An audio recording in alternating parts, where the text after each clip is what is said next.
A'udzu billahi minasyaitonir rajim. Bismillahirrahmanirrahim.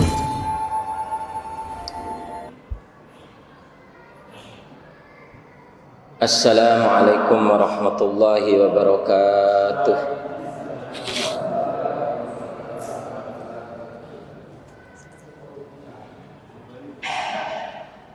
Alhamdulillah. Alhamdulillahilladzi nahmaduhu wa nasta'inuhu wa nastaghfiruh. Wa na'udzu billahi min syururi anfusina wa min sayyiati a'malina. May yahdihillahu fala mudilla lahu wa may yudlilhu fala hadiyalah. Asyhadu an la ilaha illallah wahdahu la syarikalah. Wa asyhadu anna Muhammadan 'abduhu wa rasuluh. La nabiyya wa la rasulahu ba'dah.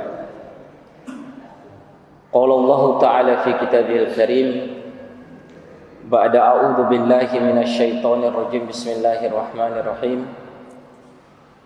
Ya ayyuhalladzina amanu taqullaha haqqa tuqatih wa la tamutunna illa wa antum muslimun.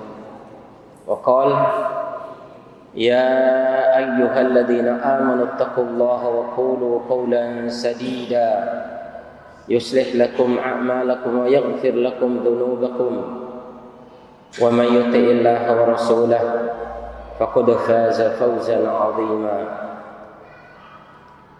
Ya Rahman ya Rahim, ya Al-Hayyu ya Al-Qayyum, ya Zal Jalali wal Ikram. Allahumma inna nas'aluka ilman nafi'an wa rizqan thayyiban wa amalan mutaqabbala. Ya Allah, kami mohon kepadamu ilmu yang bermanfaat, ilmu yang mampu kami amalkan, dan rezeki yang baik dan amal ibadah yang diterima di sisimu. Amin ya mujibas sa'ilin. Amin ya rabbal alamin. Amin ya sami'ad du'a. Jemaah salat maghrib yang mudah-mudahan Allah rahmati, alhamdulillah senantiasa kita bersyukur kepada Allah Subhanahu wa taala. Alhamdulillah dengan hidayah dan karunia dari Allah Subhanahu wa taala kita bisa meringankan langkah dari rumah menuju masjid sembari menunggu salat Isya dengan kajian dan taklim. Nikmat yang luar biasa yang Allah Subhanahu wa taala limpahkan kepada kita, sehingga kita berharap al-imanu yazidu bit ta'ah wa yanqusu bil ma'siyah. Iman itu akan bertambah dengan amal soleh dan ibadah kepada Allah, sementara iman itu akan berkurang dengan banyaknya dosa dan sesuatu yang sia-sia. Sebagaimana juga yang telah kita sampaikan kemarin, Rasulullah sallallahu alaihi wasallam bersabda, khairul barri ajiluha, sebaik-baik kebaikan atau kebaikan yang terbaik itu adalah ajiluha, yang seseorang segera melakukannya. Ada momen itu adalah ibadah, ada momen itu adalah ketaatan, ada momen itu adalah kebaikan, segera. Ini yang mungkin harus kita ingat. Dengar azan, segera ambil air wudhu, sehingga apa? Tidak masbuk, tidak ketinggalan salat qobliyah, dan tidak ketinggalan salat tahiyatul masjid. Datang waktu duha, ajiluha, segera ingat untuk melaksanakan salat duha.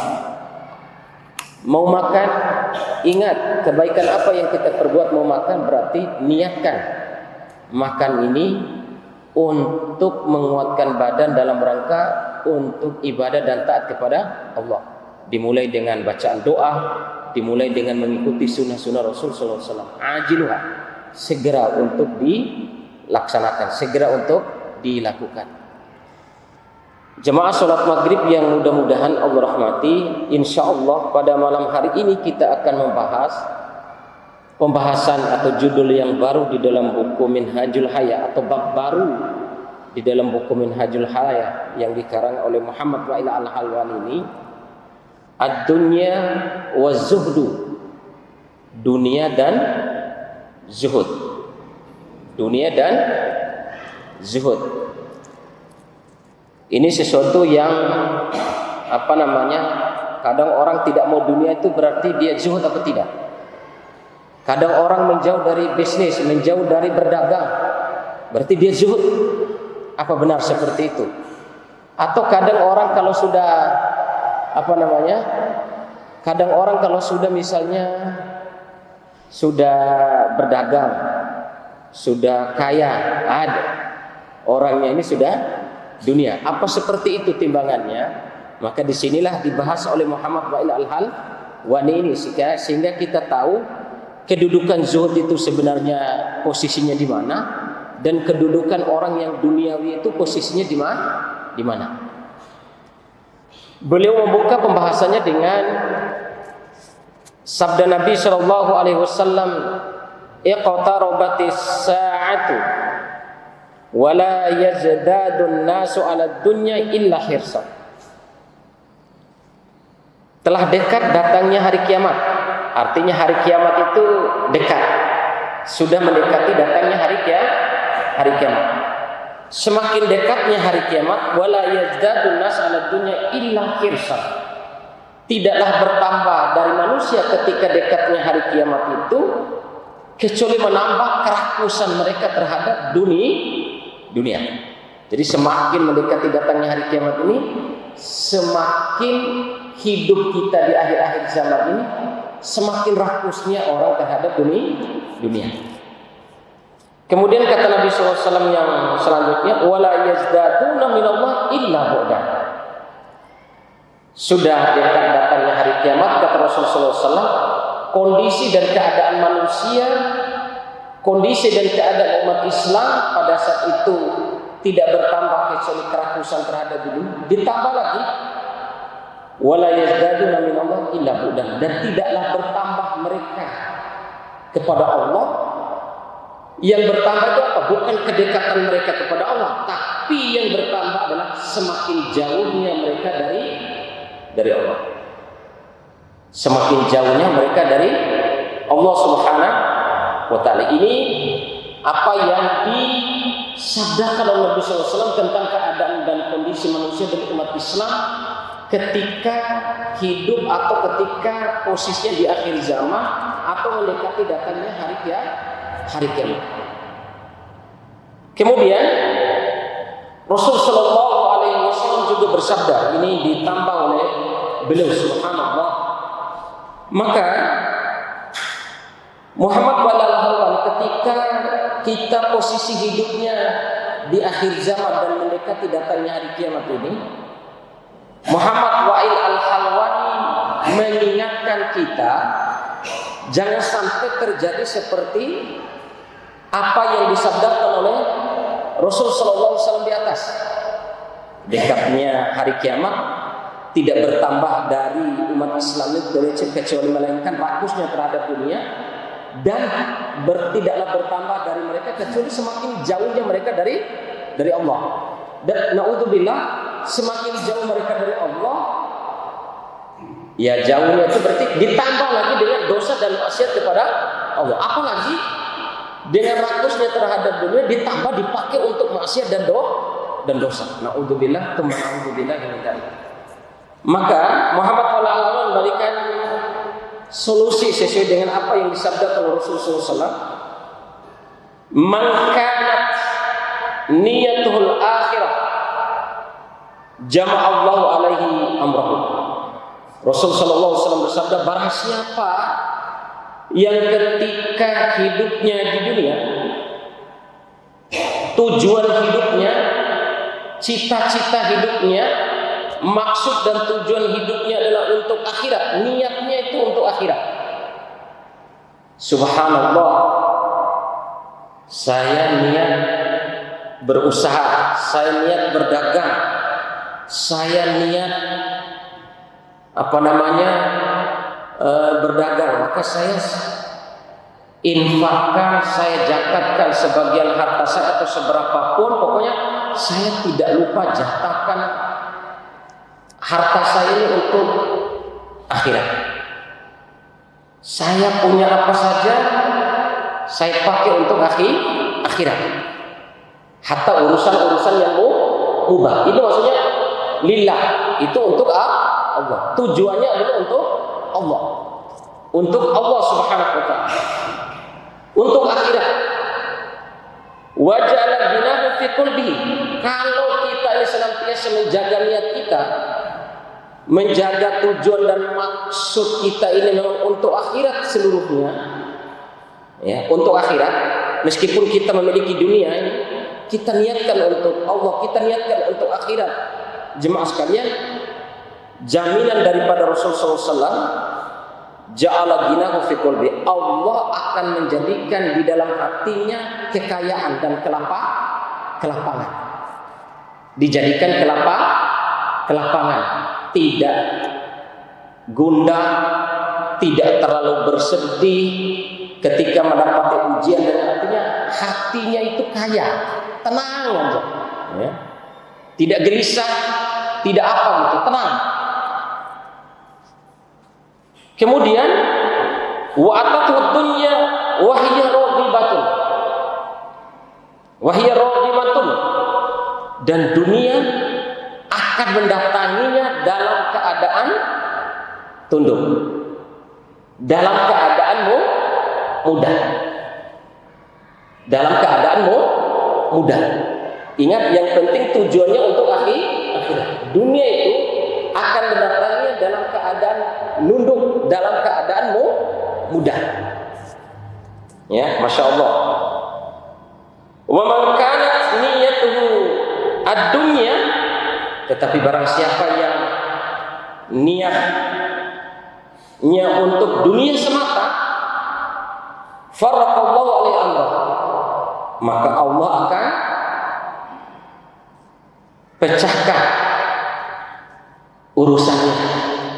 Allah tidak akan mudahkan urusannya, dibikin bimbang urusannya, dibikin sulit urusannya, ya. Wa ja'ala faqrahu baina 'ainaihi, dan Allah akan jadikan kefakiran di depan matanya. Meskipun kelihatannya kaya, raih untungnya banyak, tapi Allah akan jadikan kefakiran di depan matanya. Artinya apa? Dia tidak akan pernah merasa cukup. Dia tidak pernah akan merasa tenang meskipun dia memiliki limpahan harta dan dunia yang dia miliki. Walam ya'tihi minad dunya illa ma kutiba lahu, dan tidaklah dunia yang datang kepada dia kecuali hanya yang ditakdirkan dan ditetapkan untuknya. Maka ikhwan fillah masyaallah, apa yang kita bisa ambil kesimpulan dari hadis ini? Perhatikanlah masalah niat kita. Untuk akhirat apa tidak? Untuk akhirat apa tidak? Antum makan dengan nikmat yang Allah berikan, kemudian disebabkan usaha antum dalam bekerja, dalam berusaha, ketika posisi makan itu posisinya mubah, hukumnya mubah. Sering ini disampaikan, kalau kita niatkan untuk supaya kuat dalam beribadah, maka ini akan bernilai akhirat. Baju, celana, sarung, dan pakaian apapun yang kita miliki, ketika kita pakaikan minyak wangi, parfum, baju yang mewah yang kita gunakan ini untuk supaya saya lebih tampil mewah, lebih tampil rapi di hadapan Allah, wangian yang saya pakai ini supaya lebih wangi di hadapan Allah, saya sebelum sholat saya harus mandi dulu supaya saya lebih suci, lebih bersih ketika menghadap Allah. Maka mandi tadi yang sifatnya mubah, pakaian tadi yang sifatnya mubah, kemudian sabun yang sifatnya mubah, odol sikat gigi yang sifatnya mubah, itu kalau kita niatkan untuk akhirat, maka itu bernilai akhirat.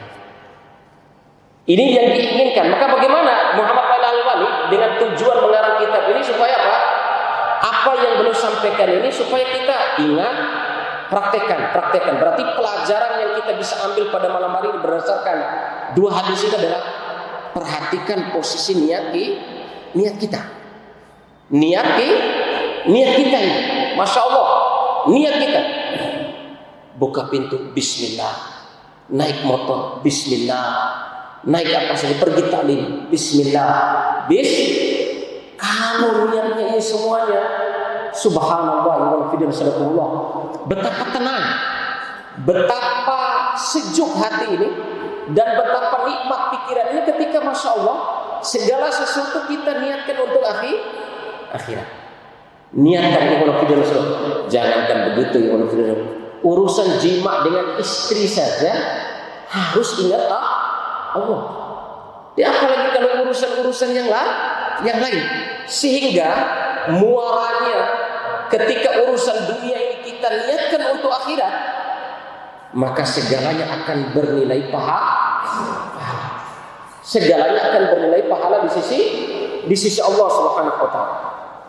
Kemudian selanjutnya ini penjelasan daripada Muhammad Al-Albani.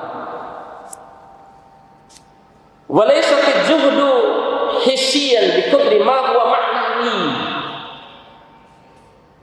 Bukanlah juhud itu maknanya adalah antum atau kita ini jauh daripada dagang, jauh daripada bertani, jauh daripada beternak, itu bukan seperti itu maknanya zuhud itu.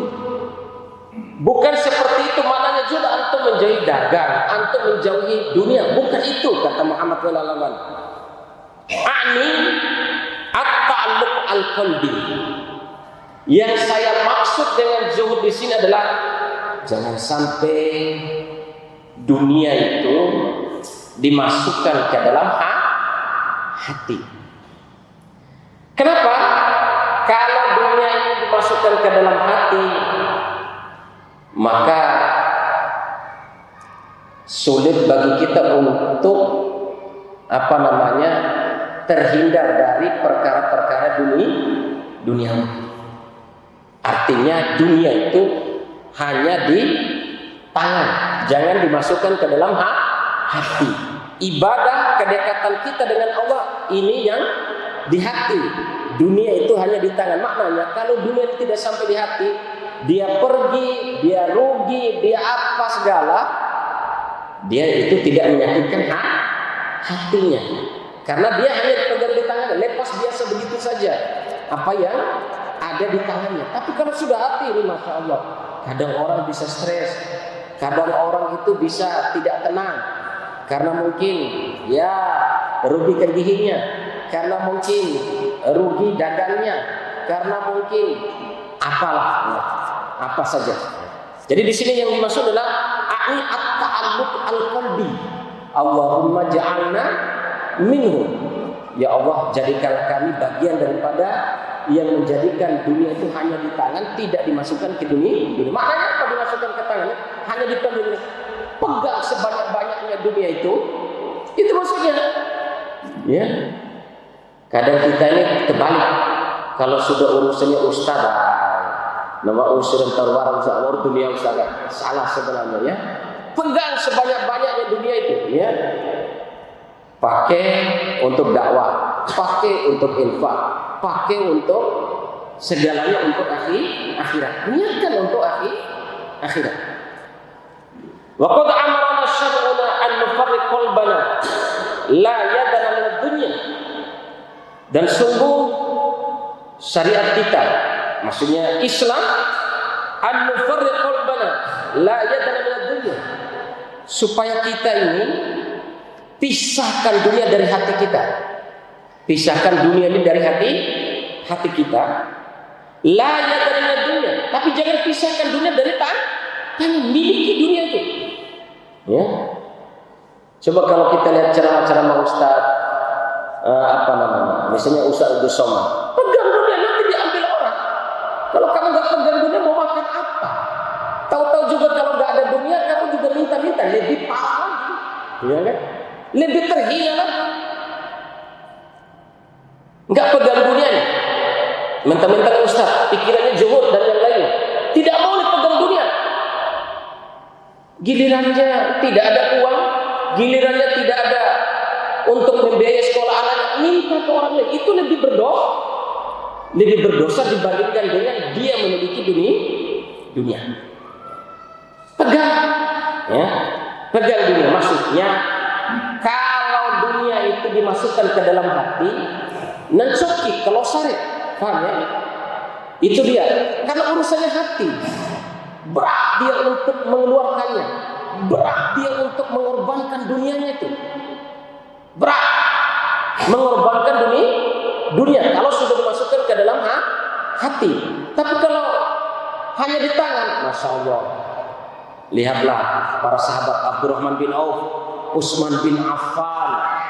Mereka itu saudagar, mereka itu juraganya para sahabat. Tapi siapa? Seperti Khadijah. Orang kalau di sirah Sayyidah Khadijah ini tidak ada yang bisa menandingi. Banyak orang kaya di Arab itu, tapi yang nomor satu adalah Sayyidah Khadijah. Sayyidah Khadijah. Ketika awal-awal dakwah dia pakai untuk apa? Rasulullah SAW, dialah orang yang pertama kali beriman dikala orang banyak yang kufur kepada Allah Subhanahu wa taala. Dialah orang yang paling dermawan ketika banyak orang yang kikir pada saat itu. Siapa? Dialah orang yang paling menemani saya ketika orang itu menjauh dari saya. Siapa dia? Adalah Khadijah. Tapi jaminannya apa Khadijah? Rasulullah SAW menjelaskan termasuk di antara salah satu ratunya bidadari di surganya Allah Subhanahu wa taala. Apa sih yang dia? Ini maksud saya yang mungkin Rasulullah, Sayyidah Khadijah miliki dunia. Tapi dunia itu di bawah bimbingan Rasulullah SAW hanya di tangan, tapi tidak dimasukkan ke dalam hati. Jadi dunia itu hanya dipegang di tangan. Kalau dipegang di tangan, dia mudah untuk dikeluarkan. Tapi kalau di hati ini berat untuk dikeluarkan. Jemaah sekalian yang mudah-mudahan Allah rahmati, Rasul sallallahu alaihi wasallam bersabda, "Fa faqru rasulina sallallahu alaihi wasallam alladhi tuwfiya wa dir'uhu marhunatun inda yahudiyyin lam yakun bidayka dakhal." Ini Muhammad wallahu mengingatkan bahwa apakah kalian mengira keadaan dan kondisi Rasul sallallahu alaihi wasallam itu miskin kah atau fakir kah ketika dia meninggal ini baju besinya masih tergadaikan ke siapa? Masih tergadaikan ke orang Yahudi. Masih tergadaikan kepada orang Yahudi. Rasulullah SAW, apakah antum mengira bahwa Nabi SAW fakir atau miskin? Coba lihat, Nabi SAW ketika dapat jatah ghanimah, subhanallah, itu paling banyak Nabi SAW dapat jatah ghanimah. Sebagaimana yang Allah Subhanahu wa taala katakan. Tapi apa yang terjadi ketika ghanimah itu dia peroleh? Langsung fakir miskin. Subhanallah. Ketika dia berkorban berapa? Dalam riwayat 100 ekor, bahkan dalam 200 ekor sekali kurban. Rasulullah SAW 200 ekor domba. Itu setiap Nabi SAW berkorban. Mananya apa? Saking terwaranya, saking kayanya Rasulullah SAW, tapi pada akhirnya di akhir kehidupannya ternyata baju besinya masih digadaikan ke orang Yahudi. Subhanallah. Allahumma shalli ala Sayyidina Muhammadin sallallahu alaihi wasallam. Allahumma ja'alna minhu. Bal li'anna ma bada'ahu hauna, karena prinsipnya orang yang memiliki dunia dan zuhud itu, kata Muhammad Al-Halwani, dan prinsipnya Rasulullah SAW dan para sahabat itu adalah goiri la nafsi, selain saya. Artinya untuk orang lain, untuk akhirat maksudnya. Orang lain tapi untuk akhirat. Goiri untuk orang lain. La nafsi, bukan untuk pribadi saya, bukan untuk pribadi saya. Prinsipnya, meskipun saya menjadikan itu semua untuk akhirat, tapi pada hakikatnya kembalinya kepada diri saya nanti di yaumil akhir. Ya, prinsipnya di dunia ini bukan untuk saya, tapi goiri, meskipun dikasihkan kepada orang lain, tapi pahalanya melimpah kepada dia. Masalul ladzina yunfiquna amwalahum fi sabilillah kamathali habbatin anbatat sab'a sanabila fi kulli sunbulatin mi'atu habbah. Ya, satu biji yang ditanam, yang diinfakkan akan bercabang menjadi 7 cabang. Dari satu cabang akan berlipat menjadi 100 biji. Berarti 7 cabang berarti 700 biji dari satu biji. Ya. Dari satu biji itu bisa dilipat gandakan pahalanya, bisa menjadi 700 biji. Subhanallah. Maka ikhwan fillah nasrullah, hatta kita mau apa saja kembali ingat niat, ingat posisi niat kita kepada Allah Subhanahu wa taala. Kemudian Allah Subhanahu wa taala berfirman, laqad kana lakum fi rasulillahi uswatun hasanah. Sungguh pada diri kalian itu ada seorang suri teladan terbaik bagi kalian, yaitu Rasulullah sallallahu alaihi wasallam. Sebegitu kayanya Rasulullah SAW sampai berkurban seperti itu. Ketika mendapat ghanimah sampai seperti itu. Karena apa? Coba lihat, kalau antum lihat di sejarah Nabi SAW. Orang itu hanya tidak serius mintanya, minta main-main. Kok baju antum tuh ya Rasulullah baju kok bagus sekali. Kamu mau? Iya, dikasih. Ya. Subhanallah, itu Rasulullah SAW yang dijamin surga. Kalau daerah masa Allah ya. Artinya kita masih belajar, masih berusaha, maksudnya disampaikannya ini supaya kita untuk mempraktekkan, jadikan ini sebuah karakter. Seperti inilah para sahabat dulu, seperti inilah Rasulullah dan para sahabat dulu.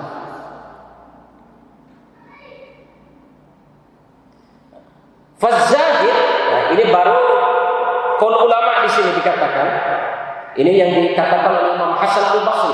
Kalau tadi dalil ayat dan hadis-hadis Rasul sallallahu alaihi wasallam, sekarang Al-Imam Hasan Al-Basri mengatakan fazahidu. Nah ini supaya kita tahu makna zuhud. Orang yang zuhud itu, kata Imam Hasan Al-Basri, huwa alladhi in asabat dunya lam yafrah. Orang yang zuhud itu, kata Imam Hasan Al-Basri, in asabat dunya lam yafrah.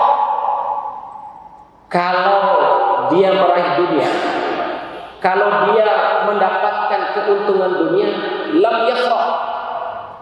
Dia tidak terlalu euforia, dia tidak terlalu happy, dia tidak terlalu bahagia. Ya. Tapi sunnahnya apa? Baca alhamdulillahirabbil alamin. Lam yafrah, tidak terlalu membuat dia itu bahagia. Kemudian wa in fatatul la yahzan. Kalau dunia itu hilang darinya, dia tidak bersedih, dia tidak berduka cita, dia tidak tidak membuat dia tidak tenang hatinya dan tidak membuat dia tidak tenang pikirannya. Ini dia. Faz-zahid kalau memperoleh dunia tidak terlalu euforia, tidak terlalu happy, tidak terlalu membangga-banggakan dirinya. Tapi kalau dunia itu hilang, dia tidak bersedih. Mampu nggak kita ini? Rugi misalnya, masya Allah. Rugi sudah ambil uang bank ketika kenggi jago, tiba-tiba rugi. Sementara tuntutannya harus bayar bank, masya Allah. Ya. Atau rugi dagang atau apa? La yahzan, dia tidak bersedih. Ya kita Allahumma kembali kita berdoa, Allahumma ja'alna minhu. Allahumma ja'alna minhu. Allahumma ja'alna minhu, ya Allah, jadikanlah kami seperti apa yang dikatakan oleh Imam Hasan Al-Basri. Mampu kita ini? Insya Allah. Kemudian diperkuat juga oleh tadi bukan Imam Hasan Al-Basri, tapi hadis Nabi sallallahu alaihi wasallam. Faz-zahid orang yang zuhud itu kata Imam Hasan, kata Rasulullah SAW, ketika memperoleh dunia dia tidak terlalu euforia dan bahagia, tapi ketika dunia itu hilang tidak membuat dia bersedih. Ini kata Rasulullah SAW. Ya Allah, jadikanlah kami mampu untuk mengamalkannya. Amin ya rabbal alamin.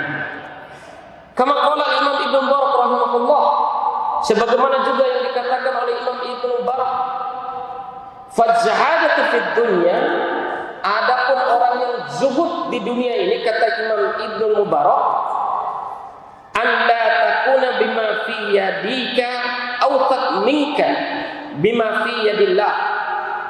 Anda takuna bima fi yadika awthaq minka bima fi yadillah. Jangan sampai apa yang ada di tanganmu ini lebih berat, maksudnya lebih berat kamu tinggalkan, lebih berat kamu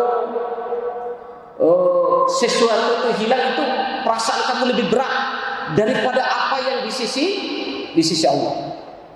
Maksudnya sampai tambahan di sini adalah wa antakuna fi thawabil musibah idza usibta bima arghaba minka fiha law anna baqiyat laka.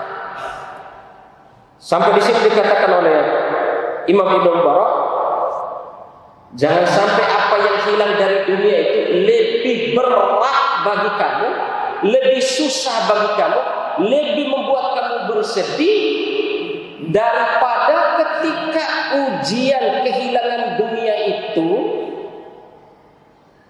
padahal pahalanya besar di sisi Allah Subhanahu wa Ta'ala. Jadi begini maksudnya apa yang dikatakan Imam Ibnu Barak ini, apa yang hilang dari dunia itu jangan membuat kamu terlalu bersedih, lebih bersedih dibandingkan dengan pahala yang disediakan oleh Allah. Dengan musibah hilangnya dunia itu adalah di sisi Allah pahalanya melimpah. Ini kalau kita ini sabar, kemudian terima takdir Allah Subhanahu wa Ta'ala, masya Allah, ya. Ini masya Allah. Maka Imam Ibnu Barak sampai seperti itu, zuhud itu, ya. Masya Allah, ya. Hilangnya dunia itu yang membuat kamu rugi, yang membuat kamu itu pusing, yang membuat kamu sedih. Jangan sampai itu lebih berat bagi kamu dibandingkan dengan pahala dikala musibah itu datang, ya, dikala musibah itu diberi oleh Allah Subhanahu wa Ta'ala. Ya. Allahumma ja'alna minhu. Ya Allah, jadikanlah kami seperti apa yang dikatakan oleh Abdullah bin Mubarak ini. Kemudian sampai seperti itu, ya. Sampai seperti itu zuhud itu. Bahkan di sini dikatakan oleh Al-Imam Ibnu Barak, wa in aradta haqqaz zuhdi, apabila kamu pingin orang yang benar-benar zuhud, kata Imam Ibnu Barak, fajhad fi kulli ma yanfa'uka fil akhirah. Zuhudlah terhadap segala sesuatu yang tidak memberikan manfaat sedikit pun bagi kamu di akhir. Apa yang tidak bermanfaat? Main catur itu manfaat apa tidak? Itu kan sesuatu yang tidak bermanfaat. Jangan urusan maksudnya maksiat. Ini urusan yang siap. Main domi, main remi, manfaat apa tidak? Zuhud itu adalah berzuhudlah kamu terhadap sesuatu yang tidak ada manfaatnya dan nilainya sama sekali di akhirat. Ya, itu maksud saya. Ya, maksudnya. Ini ikhwan fillah insyaallah kita akan lanjutkan pada pekan depan. Mudah-mudahan bermanfaat. Ada yang benar datang dari Allah Subhanahu wa taala, ada yang salah datang dari kami pribadi. Mudah-mudahan kita berdoa kepada Allah, kita dimampukan untuk mengamalkan ilmu. Allahumma inna nas'aluka ilman nafi'an wa na'udzubika min ilmin la yanfa'. Amin ya rabbal alamin. Amin ya sami'ad du'a. Subhanaka Allahumma wa bihamdika asyhadu an la ilaha illa anta astaghfiruka wa atubu ilaik. Subhana rabbika rabbil izzati amma yasifun wa salamun alal mursalin walhamdulillahi rabbil alamin. Wassalamu alaikum warahmatullahi wabarakatuh.